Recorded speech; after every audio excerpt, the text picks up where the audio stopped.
Hi friends, Stephanie here, and I'm back with more movie chatter. And what I have for you today are my pickups from the Barnes & Noble 50% off Criterion sale that we just had in the month of July. All my films finally came in, so I can share them with you, and I'm just going to get right into it. Now these first two I did pick up right before the sale started because, in all honesty, I'm impatient. And the first one is Spine number 1179. It is from 1968. It's 90 minutes, it's in color, and it is the Blu-ray. This is the first film from Peter Bogdanovich. It also stars Boris Karloff in Targets, and this is a fantastic film. Basic premise, I'm not going to get too deep into all these, even if I've watched them. You have two parallel storylines running, and the first one involves Boris Karloff. He plays an aging actor, and he has decided he no longer wants to be in any films. He doesn't want to do any press. He doesn't want to do any appearances. He just wants to retire and live out his life. And everybody around him, including Peter Bogdanovich, who also stars in this, they're telling him, listen, we have projects for you, we have plans for you, people are still interested in you. And he keeps saying, listen, they want to see the young up-and-coming actors. They don't want to see some old guy on the TV. And it's very interesting how they work into this whole storyline. There's a TV. He's living in a hotel room at the moment, and there's a TV in the background, and there are old Boris Karloff films playing, and he's watching himself. And it's just really cool how they work that in with his character. And the second storyline is a family, and it's a husband and a wife, their son and daughter-in-law, and they're all living in this house together. It's a very odd feeling. Every time you go to that storyline, it's a very odd feeling. And if you look around the house, it's very antiseptic feeling. There's not much decor. There's not much, you don't really feel like it's a welcoming home. And the conversations that take place between the characters, they're very normal conversations, but very superficial. And you just feel like something is off. There's some kind of tension there. And at one point, one of the characters kind of goes off the deep end, and then we have that story off and running. And what you're wondering the whole time is, you know, these stories, they have to intersect at some point because they can't just keep jumping back and forth with no connection. So you're really wondering how they're going to make them intersect, when, where, why it's going to happen. So that's the basic premise. And the thing that I found really eerie about this it's the events that occur within that family, the person who kind of loses it, for lack of a better term. It felt like something that could have been ripped out of a headline from 2023. It feels so relevant. Now you're talking about a film from 1968 that feels completely relevant to headlines that we see every day. And that was really eerie. But this is a very well done film. It has some great special features. You have an introduction, if you choose to listen to it, from filmmaker Peter Bogdanovich. You also have commentary that you can play if you watch it like a second time. You can play the commentary from Peter Bogdanovich where he'll talk to you throughout the movie. And my favorite special feature is an interview, a sit-down interview. It's about 30 to 40 minutes with filmmaker Richard Linklater, and he really does a deep dive into this movie. He talks about how Peter Bogdanovich, how his career before making this movie, how it really brought him to being able to get this movie made and bankrolled by Roger Corman, even though it was a super low budget, how they made it work, how they got Boris Karloff involved. He really goes into a lot of detail about the film and the film making itself. But don't watch that until after you've seen the film, because from my recollection, it does contain spoilers. So definitely check this one out. It is well worth the pickup if you haven't grabbed it yet. The special features are down below there. And what it comes with is, it comes with a Blu-ray disc and a really nice essay book. So I always love when they come with a nice essay booklet. And that is Target. So I give this one the highest recommendation. And this next one, I know it's a very mainstream title. There's divisiveness about if mainstream titles should be in the collection. I'm all for it because I say anything that introduces people or brings people to enjoy the Criterion collection, the more the better. It's all good. But I picked this one up. I think I was coming from a DVD. I don't think I even own this on Blu-ray, but it's a fantastic film. It is Spine number 1180. It's from 1991, 129 minutes, I'm sorry. It's in color. This is the 4K UHD and Blu-ray combo pack. It's a digipack style set. Gina Davis, Susan Sarandon, and introducing Brad Pitt and Thelma and Louise. And if you know, you know. Most people have seen this movie, or at least know of it. It's a road trip. Two gals decide they're fed up with everything, and they take off in the car, and the hijinks ensue. I'm not going to get into it because I don't want to spoil it. If you haven't seen it, watch it. If you've seen it, watch it again, because if you get this 4K, it is stunning. It is a beautifully done transfer. And I think the fact that a lot of the movie takes place outside really lends itself to the 4K format. It looks fantastic. So they did a great job. There's a ton of special features. As a matter of fact, I think one full disc in here is dedicated to the special features, but you can just see that whole paragraph is special features. And it's a nice 3-disc set. So you get your Blu-ray disc, your 4K disc, and your special features. And then you have the scene, if you know, you know, from the movie. And then besides all that, you get a really nice essay book. So it's a really stacked release, and it's a great addition, and it's a great addition to the collection. And I was very happy to add it to mine. So Thelma and Louise, definitely check it out. Now, these are the ones that I picked up during the sale, and some of them I've seen, some of them I haven't, so I can't tell you much about them. This one, I think I've seen this in every person's haul that I've watched. I don't know if I've ever seen it before. It sounds familiar, but it's going to be like a brand new watch for me. It's spine number 1185. It's from 1985. It's 97 minutes. It's in color, and it is in English. This is the 4K Blu-ray combo edition. It's a Martin Scorsese comedy film, After Hours. And we have Patricia Arquette in this, and then we have supposedly this guy. It is the worst night of his life. He meets a gal, he wants to meet up with her in Soho, and whatever happens, it's not good. So I am looking forward to watching this. I've heard nothing but good things, and I want to see if I've seen it before, but it sounds good, it looks like it's funny, and I'm interested to see how Martin Scorsese pulls off a comedy, because I think it'll be interesting. But I love the pink and green artwork, the theme. I think it looks great. You have looks like there's some nice special features on the back, some commentary, there's a documentary about the making of the film, so that sounds good. But documentary on the films are always great. But that's all your special features. It comes with the 4K disc, the Blu-ray disc, and a leaflet inside with some film essays, or essays about the film, I should say. So that is After Hours. So I'm looking forward to watching that. This next one is a film I had never heard of until it was announced as a release for the month of July, and then I started to check it out, and I figured, why not? It sounded great, and it was. I have watched this one. It's spine number 1187. It's from 1992, 105 minutes in color and in English. This one is the 4K Blu-ray combo pack. It's called One False Move. It stars the late Bill Paxton, Cinda Williams, Billy Bob Thornton, who also not only acts in it but co-wrote, Michael Beach, and it is directed by, it says it's a Carl Franklin film. And plot synopsis, very basic, is Bill Paxton plays a sheriff in a very quiet town in Arkansas, and he doesn't do much, but he's been picking up shoplifters and people drunk driving, giving them rides home. Very basic, very quiet town. He is visited by 2 police officers. I think they're detectives from California, and they say, listen, there are some bad people headed your way. They're very dangerous, and we are going to stay here to make sure that you have the help you need in apprehending them, and we want to get them out of here. So that is the basic story, and Bill Paxton's character couldn't be more excited, because he really feels like being part of this investigation and getting these people is really going to help validate him as a law enforcement official. And this is a total crime thriller. It is so good. It is so interesting. Kept my interest the whole time. And I can't say much about it because there are actually some twists and turns that I didn't see coming, and they really made the film. I think this is great. So if you are a fan of crime thrillers, definitely look into One False Move, because it's a good one. I really enjoyed it. Little light on the special features. You have some audio commentary with the director, and then there's a conversation between Franklin and his co-writer Billy Bob. But it's very light on the special features, but the film holds up. The film is worth getting.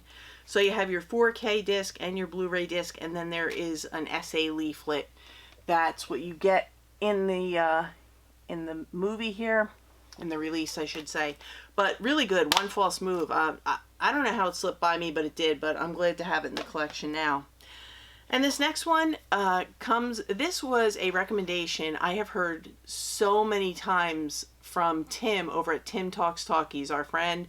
And he spoke so highly of this film. I just had to put it on my list. His recommendations are always great. It is Spine number 22, so it's been in the collection for quite some time.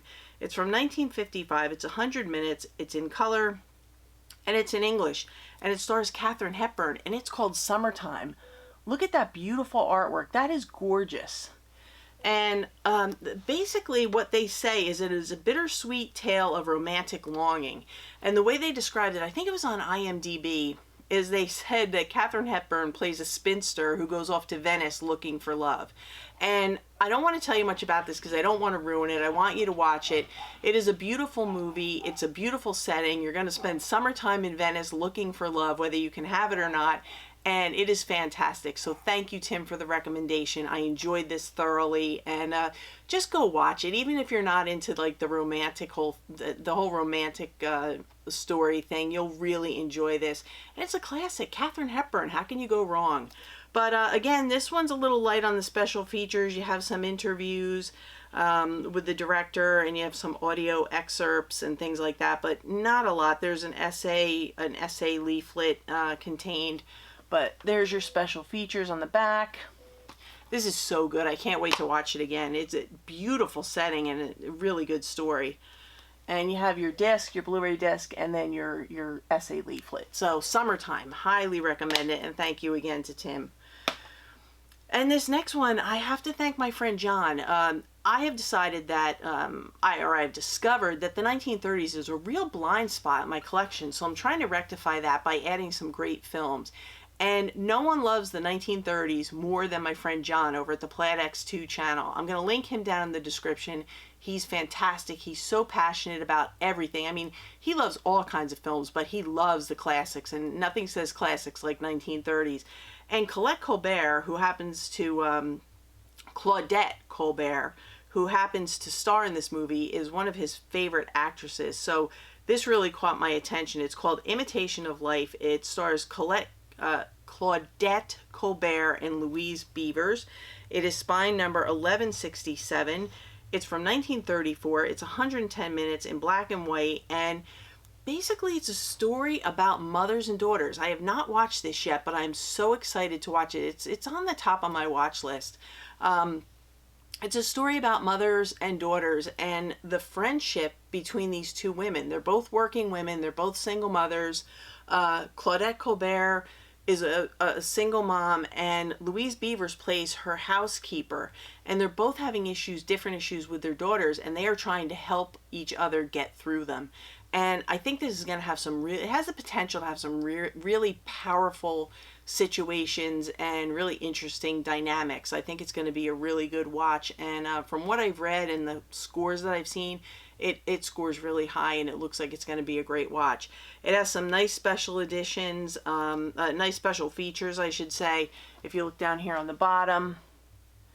But if you know about the dynamics of the relationships between mothers and daughters, they can be very trying and very difficult. So I'm really interested to see how they combine that with the friendship between the two women and the two mothers. So this sounds like it's going to be a really good one. And inside you get the Blu-ray disc, and then you get the essay leaflet. So Imitation of Life, really looking forward to it. And if you have any recommendations for films from the 1930s, please leave them down in the comment section, because I am looking to boost up my 1930s. Can't have blind spots in the collection. Well, I mean, we all do, but I'm working on it. Now this next one, I'm not going to say too much about it, because John, Plaid X2, and I are going to do a video about it, and we're going to talk about the film in depth without spoilers. But this is Spine number 1181. It's from 2021. It's only 73 minutes. It is in French and in color, and this is the Blu-ray edition. This is Celine Sciamma's follow-up to Portrait of a Lady on Fire. Now, if you know Portrait of a Lady on Fire, if you've seen it, if you've heard about it, you know it was a huge, huge hit. People loved it. It was a beautiful film. But the style of that film was, it was very linear. It was told in a very linear fashion. It was very traditionally told.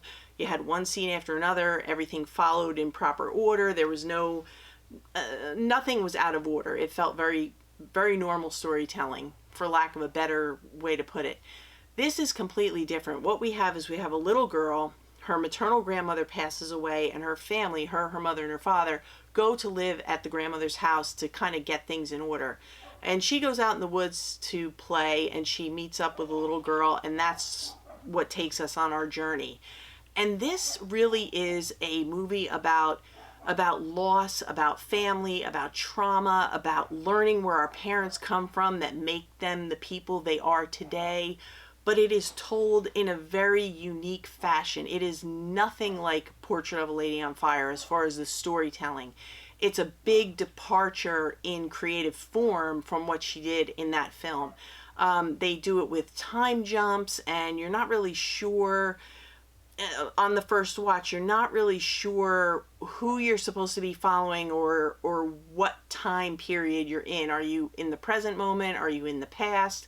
Where is it going? And it really is a film that gets in your head and kind of rolls around. I didn't have any huge moments with this, but it stayed with me, and it made me want to watch it again, because the way I felt about it is that I was a little bit confused, because it feels a little abstract. It's very quiet. It's very subtle. It's a beautiful looking film. It's a beautifully done film, but the way she told the story with the time jumps at times felt a little confusing to me. But after the second watch, I got a little more, and then I watched some special features on here, and then I really started to dig out the story. But if you're looking for these like big, huge aha moments, it's not going to happen. That's not the type of movie this is, but we will get into that in our conversation. Petite Maman, I think that's how you say it, is a very interesting watch. It's very creative, and it deals with a lot of topics in a very unique manner, and that's kind of where I'm going to leave it. So you will definitely hear more about this when John and I talk about it, but it's very limited with the special features, but the main thing is the conversation with Celine Sciamma, which has in it has spoilers in it, but it also helps explain things that happen in this movie that will help you understand the story better. But don't watch that before the movie, because like I said, it contains spoilers. And then it also has a feature-length film that she was involved in. It's called My Life as a Zucchini, and that is a great film. It's one that I own, and I have seen it. It's very good. But Petite Maman, you can expect to hear more about this one in a future video. But very interesting, very different, and it's kind of like nothing I've ever seen. So take that as you will. This next one caught my eye. This is a total blind buy, and I have to say the Criterion collection is one of the few collections that I will do with confidence total blind buys, and that's a rarity for me. But it's spine number 1125. It's from 1984. It's 124 minutes. It is in Japanese with English subtitles, and this is the Blu-ray edition of The Funeral. Look at this cover. Look at how gorgeous the colors are. I mean, that is a beautiful cover. And basic story, I haven't seen this one yet. It's a comedy. It's a comedy about a funeral. So if done correctly, I think this can be really amazing. The story is we have a woman, her father has passed, so she and her husband leave their home in Tokyo to go to the funeral, and we follow them as things unfold, and it is supposed to be very, very good and very, very funny. That's what I've read, so I am really excited to check this out and bring you more thoughts and a proper review. It has a few special features, not a lot. It has some interviews, some commentary, things like that. But it does have a really great essay book. It's got a Blu-ray disc inside. It's got the Blu-ray disc, and then the essay book. It is a gorgeous looking essay book. If you look front and the back there, gorgeous. And basically what it is stills and essays about the film. So I'm really interested. I usually save the book for after I've seen the film in case there are spoilers, but I'm going to give this a watch and get back to you with a proper review after I've seen it. Now these next two I grabbed because I wanted to finish out my Harold Lloyd collection. He has, I believe, only 4 films in the collection. But these are silent films, and I had Safety Last and The Freshman. So these are the last 2 films that he has in the collection, so I had to pick them up. I've been wanting to get them for a few sales now. But the first one is called The Kid Brother. It's a Western. It's a comedy. It is silent. It is spine number 964. It is from 1927. It's 82 minutes long in black and white, and it is silent. So, like I said, it is a Western. And it is loaded with special features. So you can see that whole paragraph is special features. And if you take any of these films, don't be afraid of silent films. I avoided silent films for the longest time, and now I am a huge fan. If you get anything from Harold Lloyd, Buster Keaton, Charlie Chaplin, you are going to be so pleasantly surprised. They're very easy to follow. They give you little subtitles. They're usually very short, and then you just enjoy the picture.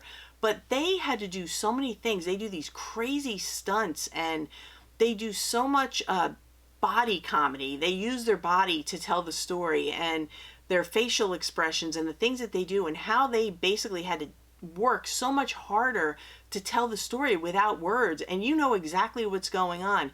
And I also find them very relaxing, because you'd be surprised how relaxing a film is without dialogue. It's great. You're just focusing on what's being presented in front of you as far as the picture, but great stuff. And Harold Lloyd and Buster Keaton and Charlie Chaplin are 3 of my favorites. They can do no wrong in my book. So I had to add The Kid Brother, and like I said, this has it has a Blu-ray disc, and then it just has a little leaflet with some essays. But I had to add this to the collection because I have enjoyed everything I've seen from him so far.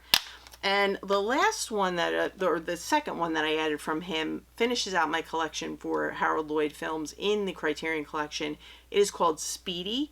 It's number 788, and this was his last silent film.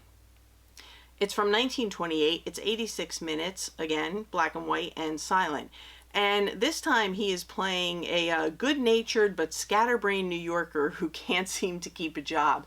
And that sounds perfect for him, because he always gets himself into these situations, and he plays this like scatterbrained guy, and he's just so funny and such a joy to watch. And just give it a try. Usually the other thing is that they not only are the feature-length film, they're short. They tend to be on the shorter side, and they also make shorts that can be like maybe 20 minutes long. So you can kind of get used to it that way. But Speedy looks like it's going to be a lot of fun, and I can't wait to see it. And that's the cover. And then you have a bunch of special features down there on the bottom. And again, you get the Blu-ray disc and a leaflet, and you can see him right there on the front. How funny.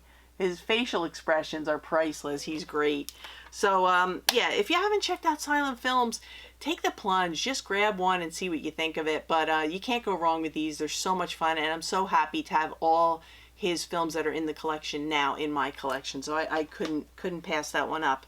And this last one, last film, and then I have a box set. Total blind buy for me.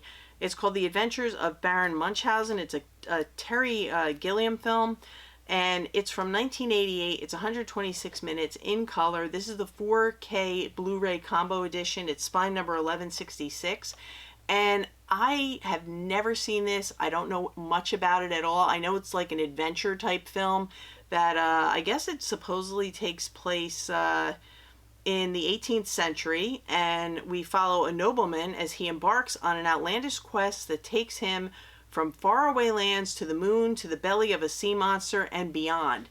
And it sounds like a wild ride. It looked great. The little clips that I watched, I don't do a lot of trailers, or I really don't watch trailers, but I watch little clips to see if it looks interesting. But it looks great. It looks like it's a lot of fun. And Robin Williams is in this one. That kind of surprised me. But this is a nice set. Again, it is filled with special features. If you look there, that whole paragraph is special features. And I believe, if I'm correct, this is a 3-disc set. So you get the 4K, you get the Blu-ray, and then you have a whole Blu-ray of special features. So that's the inside of that. And then you also get a leaflet that talks about the film, the cast, things like that. And that's the front of it. There's his face. But I always enjoy any kind of extras that they throw in, leaflets, booklets, whatever, and like a whole Blu-ray disc of special features. That's a pretty stacked release. So I'm looking forward to that. I have heard good things through the grapevine, but I don't think I know anyone who specifically has watched it. I haven't had a conversation about it, but I'm looking forward to it. Anyway, I digress. Now, this last one is a box set, and I have to tell you, the only time I buy a box set from Criterion is during the sale. It is because they are so expensive. So I just wait for them to go half price. And July happens to be my birthday month, and I was able to get this because two of my dear friends sent me a Barnes & Noble gift card for my birthday, and I decided to use it for this. And it is the Essential Jacques Demy. It's a 6 movie set. And I have wanted this for so long. Part of the reason that I wanted this is because I've been working my way through the Agnes Varda set. It's a very comprehensive set of all her works. And she was married to Jacques Demy, if you didn't know. And she talks about, in some of her films, she talks about their relationship, their love of travel, their love of art, their passion for film and filmmaking. And she gives him such high praise. Like, she just loves his work and loved his dedication to filmmaking and art. And I just felt like every time I heard her talk about him, I wanted to see it. And then I heard Greta Gerwig giving an interview and talking about how much Jacques Demy's work influenced her, and I just knew that sealed the deal, that I had to get it. And I'm so happy to add this to my collection, and I can't wait to jump in and just watch the 6 films and get back to you about and give you a proper review about these, because I think they're going to be fantastic. It has a huge amount of special features. I mean, six movies, you would expect that, but that whole bottom section is special features. This is spine number 713, but then the films are 714, 15, 16, 17, 18, and 19. So the films are individually numbered. I will show you how they house them. I love when they do this. It reminds me of the Jacques Tati set, how each film, this is Lola, one of the films, each film gets its own little booklet where the Blu-ray disc just snaps right in, so it's nice and secure, nothing to pull out, nothing scraping against the page, it's not going to roll around. And then on the back, it gives you all the individual information about each film, the year it was made, the whole deal. So I really like this kind of packaging. And then it also comes with a really beautiful essay book that's about 70 pages. So that's the book, and they go through and they talk about each film, and there are some pictures from the films. So as soon as I get through this and have some thoughts, I will definitely share them with you. So that is the Essential Jacques Demy, and so happy. You have no idea how long I waited to add that to my collection. So those are my pickups from this July sale, and I want to thank you guys for watching. Let me know in the comments, what did you pick up? Are there any films that you think I should move to the top of my watch pile? Any films you suggest? I want to thank everyone for watching. I appreciate each and every one of you taking time out of your day to watch my videos, comment, whatever you do. If you enjoyed this, please give me a thumbs up, leave me comments, recommendations, suggestions. You know how all that works. If you like these kind of these types of videos, along with collection videos, film suggestions, recommendations, all kinds of things, consider subscribing, hit the bell notification, because there's so much content coming up. We have so many new releases. It's going to be crazy going into the fall. And I'm also going to continue with the film recommendations. If there's any categories you guys want to see, leave them in the comments. Any genres you want to see, leave them in the comments. October's coming. We're going to go through my whole horror collection. We're going to do a lot of fun things with that, and lists and all kinds of stuff. So stay tuned, and that's going to do it for me today. So for now, that's a wrap.